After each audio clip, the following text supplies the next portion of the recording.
Welcome to ஐரக்ஷன் channel. எங்களோட videos உங்களுக்கு பிடிச்சிருந்ததுன்னா லைக் பண்ணுங்க, கமெண்ட் பண்ணுங்க, ஷேர் பண்ணுங்க. மறக்காம சப்ஸ்கிரைப் பண்ணுங்க. ஓகே, இப்போ என்ன வீடியோ பார்க்க போறோம்னா டுடே ட்ரெண்டிங் சேனல் தான் பார்க்க போறோம். ஆர்சிபி விசஸ் ஆர்ஆரோட மேட்சோட ட்ரோல் வீடியோ தான் பார்க்க போறோம். பார்க்கலாமா?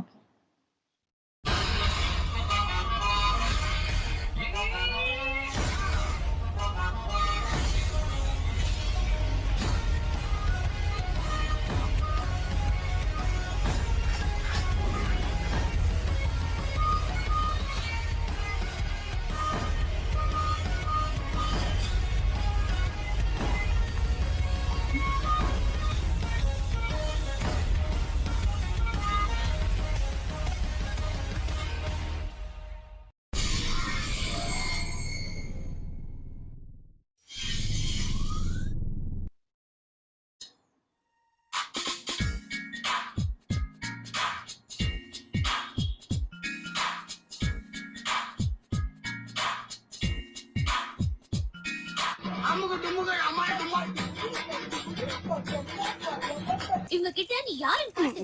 இவங்கள சும்மா விடாதீங்க மாமா. நீங்க வீட்டுக்கு போங்க, நான் கொஞ்சம் விளையாடிட்டு வரேன். வந்துட்டீங்களா மாமா? அப்படி எல்லாம் கேட்கப்படாது, போங்க.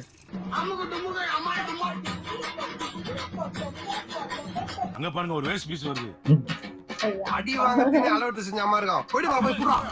போய் சொல்லுனா நான் யாருன்னு எல்லாருக்கும் நிரூபிக்கிற நேரம் இது. இவன் ஒருத்தன்டா சிரிப்பு காமிச்சிங்க. எனக்கு தெரியுது நீங்க எது சிரிக்கிறீங்கன்னு. நக்கலு இவன் எங்க வெட்ட போறான்னு. ஆரம்பம்லாம் மக்களமா தான் இருந்துச்சு.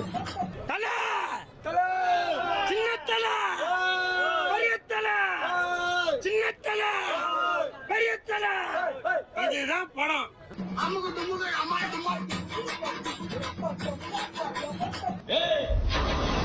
என்ன அடிக்க போறியா? அடிச்சிருவியா? உன்னம்மாக்கு பிஸ்தா என்ன பெரிய பல்பா?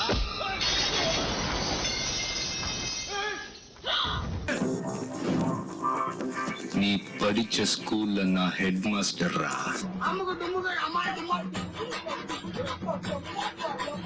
அந்த ஆர்டிஎக்ஸ் 10 வெச்சாதான்டா வெடிக்கும். இந்த ஆர்டிஎக்ஸ் பார்த்தாலே வெடிக்கும்.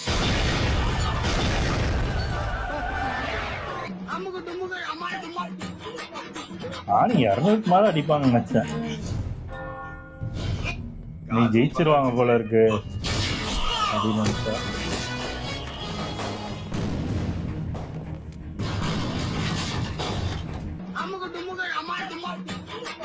ஆமா, ஈஸி கேட்ச்.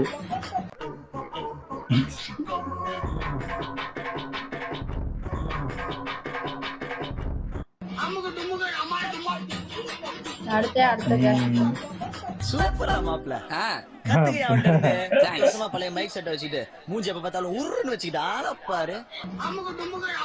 Maxwell super. ஐயோ 4 மேட்சா ஒழுங்காவே விளையாடல.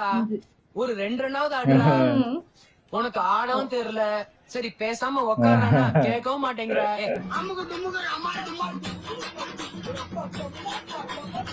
என்ன சண்டைக்கு வர்றையா? தெரியுதுல்ல, மண்ட பத்திரம்.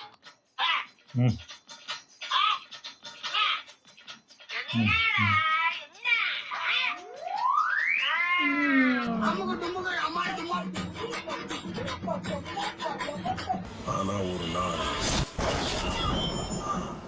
அவன் அடிச்சான். அவர் மட்டும்தான் அடிச்சாரு. கூட எல்லாருமே அடிக்க ட்ரை பண்ணவே இல்லை, ஏன்னு தெரியல. ரொம்ப ஸ்லோ, ரொம்ப இதாகுது. இத வச்சிட்டு கீழ் திருப்பதி வரைக்கும் தான் போக முடியும். 200க்கு அடிச்சாலே கொடுத்துருப்பாங்க. 500 கோடி தான், 500 கோடி தான். ஆனா ஜெயிச்சிருவான்னு நம்பிட்டேன். இதை பார்த்தானே வீட்டுக்கு போனோன்னே. அவ்வளவு கேட்ச் விட்டா அப்புறம் எங்க ஜெயிக்கிறது? அதுல ஒண்ணு இல்ல, விராட் கோலி விட்டாரு. கீழே போட்டுரு.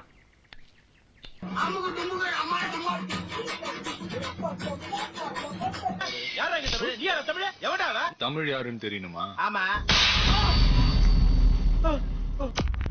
யார் அடிச்சா பொறி கலங்கி பூமி அதிர்றது உடம்புல தெரியுதோ அவன் தான் தமிழ். நான் என்ன பண்ணுவேன்? இங்க மாட்டினா சீவல், இங்க மாட்டினா செதறு. சீவல் பெருசா செதறல் பெருசா தெரியலையே. ஐயப்பா, உசுருக்கு பாலகம் வராம பாத்துக்கப்பா. சுவாமியே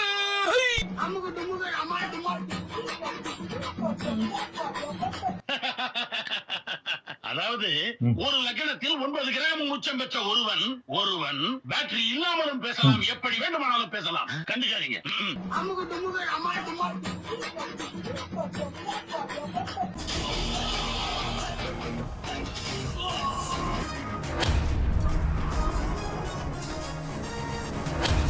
அவ்வளோதான். அது 2 பேரும் நம்ம இதை அடித்தா முடிஞ்சு போச்சுன்னு தெரிஞ்சு போச்சு. அங்கே ஊதிட்டாங்க ஆர்சிபி. அதான் கரெக்டாக சொன்னோன்னே கொடுத்தாங்க.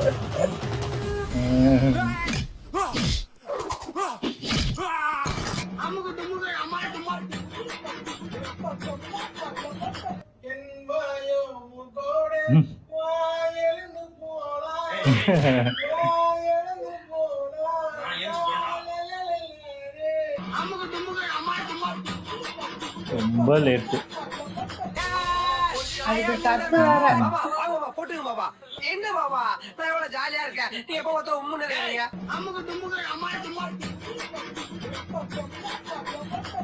கொஞ்சம் லேட்டு.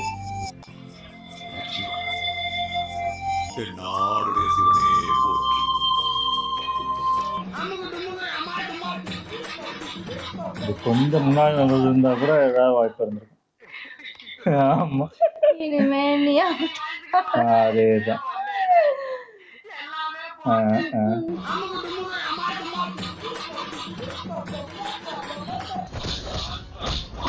குழந்துட்டாரு. ஃபார்ம்லே இல்ல அவரு. 3 மேட்ச் விளையாடவே இல்லை. ஆர்சிபி வந்தாங்க, ஃபார்ம் கொண்டாரு. சரி, இது எல்லா வருஷமும் அப்படிதான் நடக்குது.